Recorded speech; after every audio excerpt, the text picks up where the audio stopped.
Премьер-министр Центера Голд компаниясынын аткаруучу директору Скотт Перри менен жолугушту. Жолугушуунун жүрүшүндө тараптар 2017 жылдын 11 сентябрында кол коюлган стратегиялык келишимге байланыштуу маселелерди талкуулады.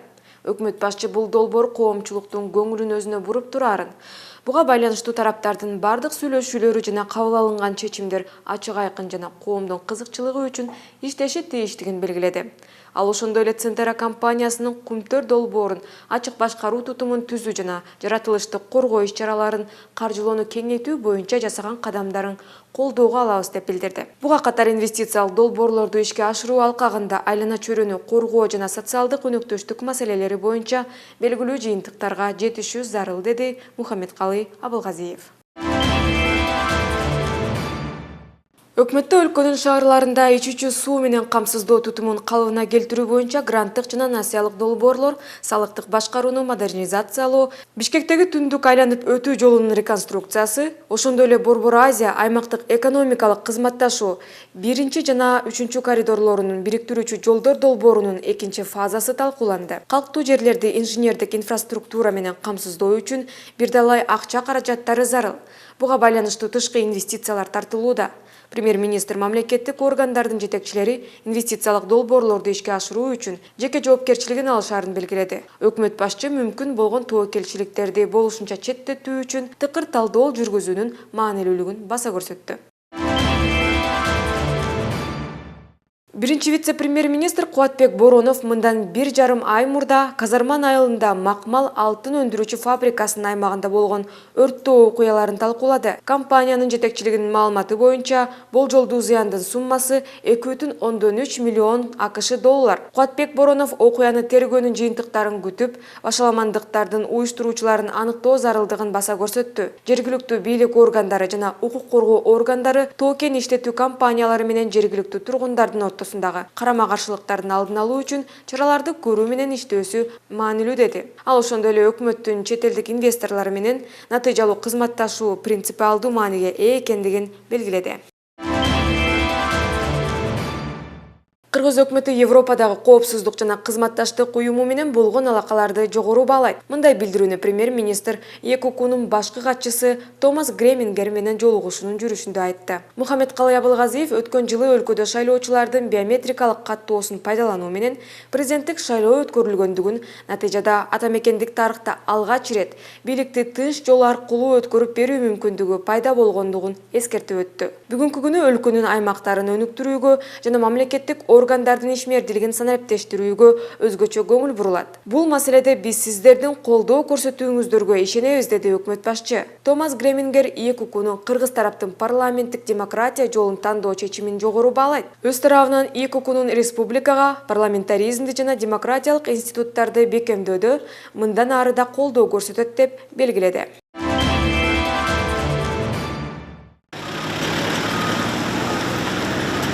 Премьер-министр Чүй облусу боюнча жумушчу сапарын алкагында Бишкек-Кара-Балта унаа жолундагы жол курулушунун иштеринин сапатын көзөмөлдөөнү күчтөндүрүүнү тапшырды. Мухаммедкалый Абылгазиев жалдама компаниянын өкүлдөрү менен сүйлөшүп, жүргүзүлүп жаткан иштер тууралуу маалымат алды. Бул унаа жолу республикадагы кыймыл эң көп жолдордун бири. Мындан улам анын курулушун тездетүү кажет. Зарылдыкка жараша 2 смена менен, анын ичинде жолдун кыймыл аз тилкелеринде түнкүсүн ишти жүргүзүү керек деп белгиледи ал. Транспорт жана жолдор министринин орун басары Азимкан Жусубалиев каржылоо боюнча маселе жок экендигин маалымдады. Курулуш иштери жүрүп жаткан тилкенин жалпы узундугу 45,1 километрди түзөт. Ишти жүргүзүү үчүн Азия өнүктүрүү банкынын донордук каражаттары тартылган. Курулушту 2021 жылы аяктоо пландалууда. Фонардарды койгула, техника деген жетет. 2 смен кылып, түнү менен күнү менен иштебесек жүрө беребиз. Ошону караглашы, түнүшүн иштеген. Мен келип көрөйүн дагы.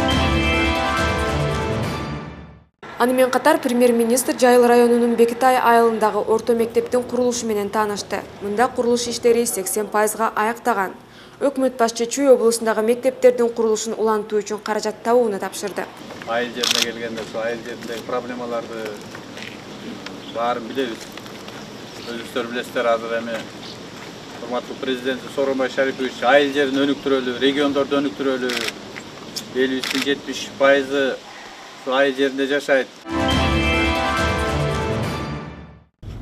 Ошондой эле өкмөт башчы Чүй облусундагы бир катар айыл чарба объектилеринин иши менен таанышты. Айтып айтканда, учурда реконструкциялоого жана тазалап чыгууга муктаж болгон Москва районунун Спартак айылындагы, Спартак суу сактагычын жана Жайыл районунун Ак Башат айылындагы номер 0 суу сактагычын көрүп чыкты. Көрсөтүлгөн суу сактагычтар толук кандуу иштесе, Москва районундагы өздөштүрүлгөн жерлердин аянты 2500 гектарга кеңейип, Ак Башат айылынын 1150 гектарга суу менен үзгүлтүксүз камсыздоо мүмкүнчүлүгү пайда болот. Премьер-министр тазалоо иштерин активдештирүүнү тапшырды. Андан тышкары министрликке тез арада реконструкциялашы тийиш болгон суу чарба объектилеринин кеңири картасын түзүү тапшырмасын берди. Мындан тышкары Мухаммедкалый Абылгазиев Панфилов районундагы Тяньшань форель балык чарбасына барып, Жайыл районундагы Эко Түшүм дыйкан чарбасынын иши менен таанышты. Өкмөт башчы өндүрүлгөн айыл чарба продукциясынын көлөмүн кеңейтүү жана анын сапатын жогорулатууну өзгөчө маанилүүлүгүн белгилеп, ата мекендик айыл чарба өндүрүшчүлөрүн Евразия экономикалык биримдигинин артыкчылыктарын жигердүү пайдаланууга чакырды. Премьер-министр достук көзөмөл өткөрүү жайындагы кезек маселесин ыкчам тартипте чечүүнү тапшырды. Өкмөт башчы акыркы мезгилде коомчулуктан өткөрүү бекеттериндеги, анын ичинде Кара Суу районунда кыргыз-өзбек мамлекеттик чек арасындагы достук унаа жолу көзөмөл өткөрүү жайында узун кезектерге көп сандаган даттануулар түшүп жатканын белгиледи. Өткөрмө бекеттери аркылуу өтүүдө өлкө жарандары жана чет элдик коноктор үчүн болушунча ыңгайлуу шарттарды түзүү зарыл. Мухаммедкалый Абылгазиев адамдар кандайдыр бир ыңгайсыздыктарды сезбеши керектигине өзгөчө басым жасады. Мамлекеттик чек ара кызматынын төрагасы Уларбек Шаршеев азыркы тапта достук унаа жолу көзөмөл өткөрүү жайы аркылуу суткасына 8000 адамды өткөрүү мүмкүнчүлүгүндө күн сайын кеминде 12000 адам өтүп жатканын билдирди. Башында болгону 5 кабина болсо, азыркы учурда 13 кабина, 14 кабина иштеп атат. Өздүк курамынын саны 2 эсе көбөйдү. Бүгүнкү күндө дагы 16 кабина орнотуу үчүн иш жүрүп атат. Вице-премьер-министр Жеңиш Разаков өкмөттүн астында өлкө үчүн жаңы саналган социалдык укуктук пробация институтунун өз учурунда жана ийгиликтүү киргизүүнү камсыздоо боюнча милдет тургандыгын билдирди. Дүйнөлүк тажрыйба көрсөткөндөй, пробация институту соттук укук колдонуу тажрыйбасынын гумандаштырууга, мыйзам бузган жактарды коомго адаптациялоонун натыйжалуулугун жогорулатууга өбөлгө түзөт. Буга катар пробация түрмөгө камалгандардын жана кайталанма кылмыштуулуктун деңгээлин төмөндөтүүгө багытталган, деди ал. Жеңиш Разаков пробация институтун киргизүү боюнча белгилүү иштер аткарылгандыгын белгиледи. Вице-премьер-министр тийиштүү мамлекеттик органдарга кеңеш менин жүрүшүндө талкууланган сунуштарды ыкчам тартипте талоого алып, уюшкан кылмыштуулукка каршы күрөш жаатындагы мыйзамдарга актуалдаштырылган өзгөртүүлөрдү кароого киргизүүнү тапшырды. Премьер-министр өнүктүрүү боюнча өнөктөштөрдүн координациялык кеңешинин ишине катышты. Мухаммедкалый Абылгазиев экономикалык мүмкүнчүлүктөрдү түзүү менен бирге аймактарда шаарлардын жана калктуу жерлердин инфраструктурасын модернизациялоо долбоорлору илгерилетилерин ырастады. Жолугушуунун жүрүшүндө өнүктүрүү боюнча өнүктүргө президенттин 2018 региондорду өнүктүрүү жылы катары жарыялаган жарлыгына ылайык 2018-2022 жылдарга өлкөнүн аймактык саясатынын концепциясын бетачары тартууланды. Премьер-министр донордук коомчулукка көрсөтүп жаткан колдоосу үчүн ыраазычылык билдирди. Буга катар өкмөттүн биримдик ишеним жаратмандык программасы тартууланды. Жолугушуунун жүрүшүндө өнүктүрүү боюнча өнөктөрдүн координациялык кеңешинин өкүлдөрү өз сунуштарын айтып, өкмөттүн туруктуу өнүгүү максаттарга жетишүү боюнча демилгелерин колдоого алууга даярдыгын билдиришти.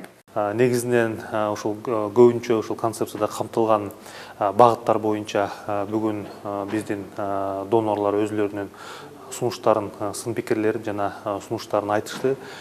Биз дагы ошол эле маалда ушул региондордогу болуп аткан жагдайды эске алуу менен ушул финансылык каражаттардын региондордун ортосунда тең бөлүшүп жана тең салмактуу саясатты жүргүзүүгө дагы үндөп кеттик. Бул абдан мындай маанилүү нерселердин бири. Анткени бүгүнкү күндө ошол биздин финансылык каражаттардын кээ бир региондоруна көбүрөөк барып, кээ бир региондорго азыраак болгондагы фактылар бар. Мы будем поддерживать эту программу.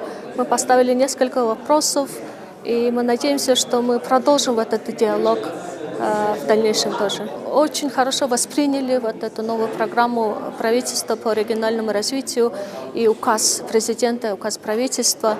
Мы всеми силами будем поддерживать эту программу. Саламатсыздарбы, эфирде Кыргыз өкмөтүндө берүүсү.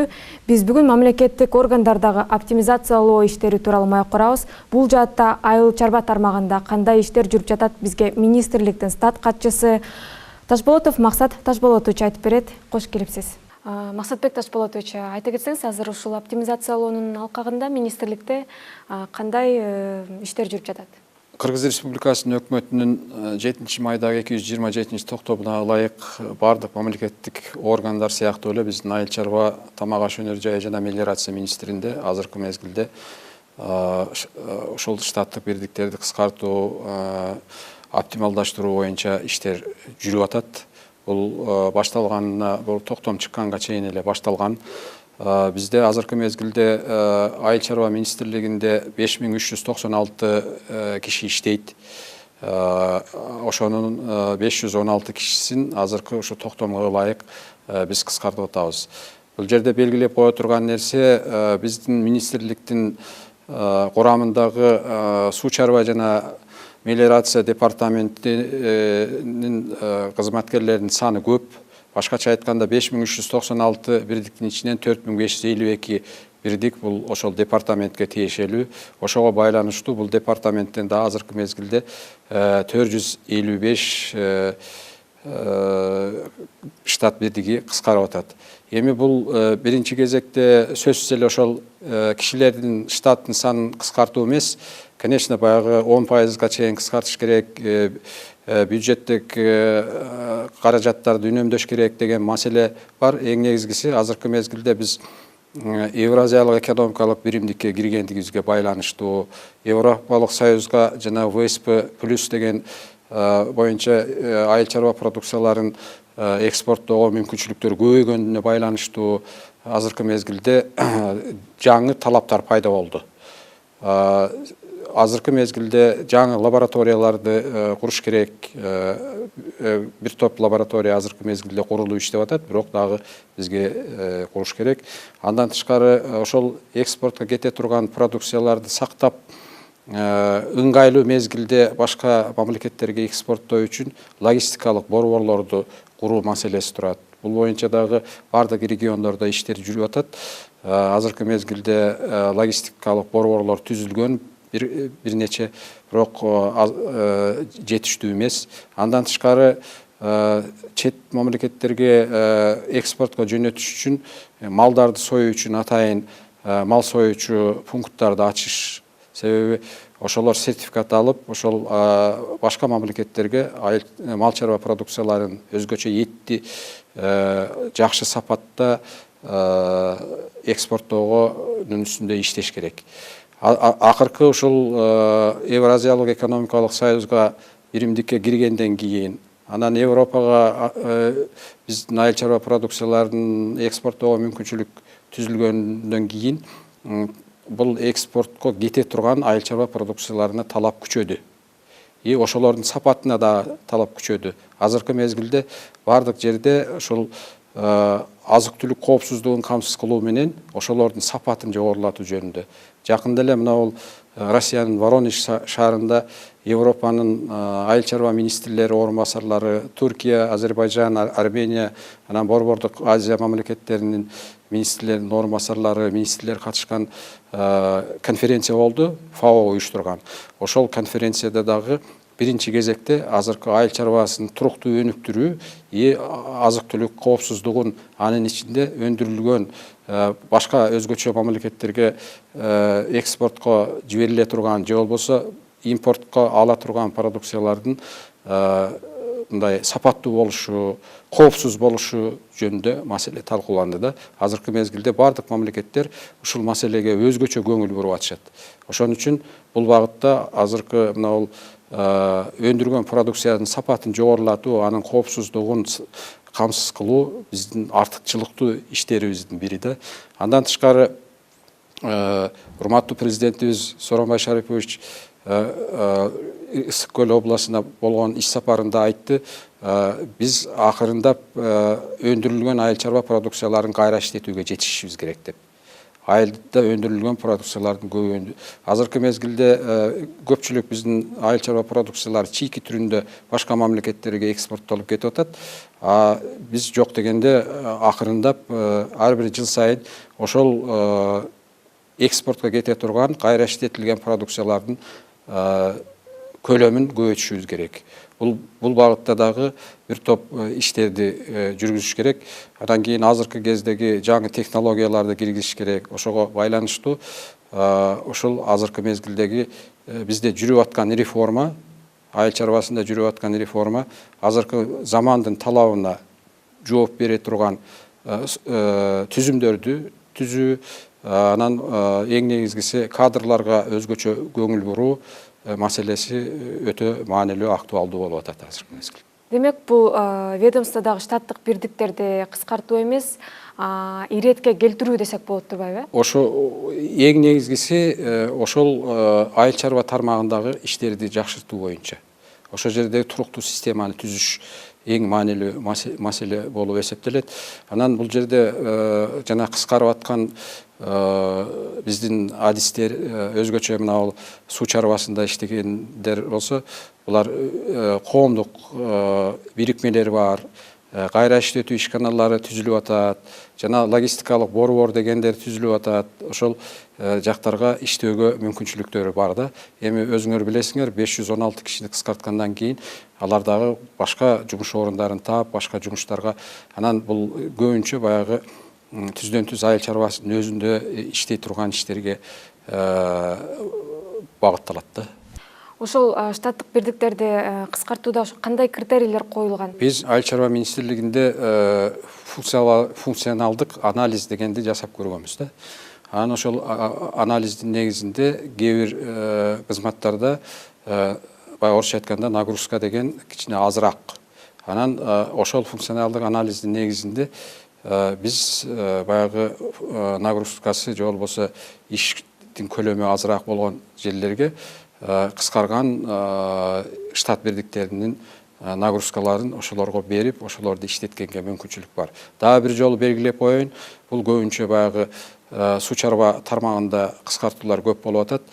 Башкача айтканда, мына бул 516 киши кыскарса, ошонун 80% ошо суу чарба тармагында иштеген кызматкерлер. Анан кийин бул жерде дагы айлык маселеси дагы биз үчүн оор болуп атат. Акыркы мезгилде бир аз болсо дагы айлыкты көтөрдүк.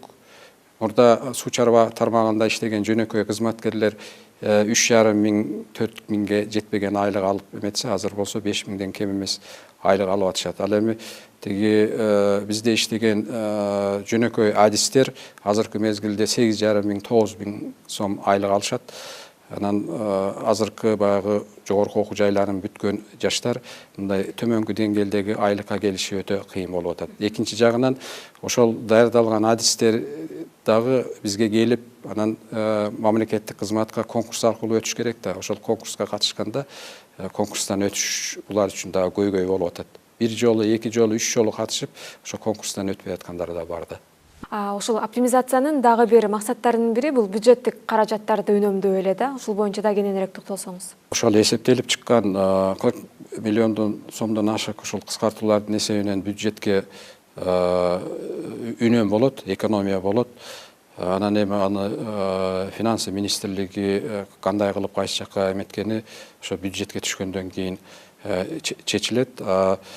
Силер айтып аткандай, бул кыскартуунун жүргүзүлүп аткан иштердин бардыгы бир эле ошол адамдардын санын эле кыскартып коюп эле ошону менен маселе чечилет деген туура эмес. Андан башка дагы жана мен айткандай функционалдык анализдерди жасап, кайсы тармак приоритеттүү болсо, артыкчылыктуу болсо, ошого көбүрөөк көңүл буруп, ошол жакты күчөтүп, ошол жакка дагы кошумча керек болсо, мына мисалы үчүн фитосанитардык контроль эме деген маселелер азыр абдан актуалдуу болуп атат. Ошол бул багытта дагы биз мындай кошумча штаттык бирдиктерди киргизгенге туура келет да. Себеби азыркы мезгилде жанагы чек араларда турган инспекторлор же болбосо башка эмелер ачыгын айтканда жетишсиз.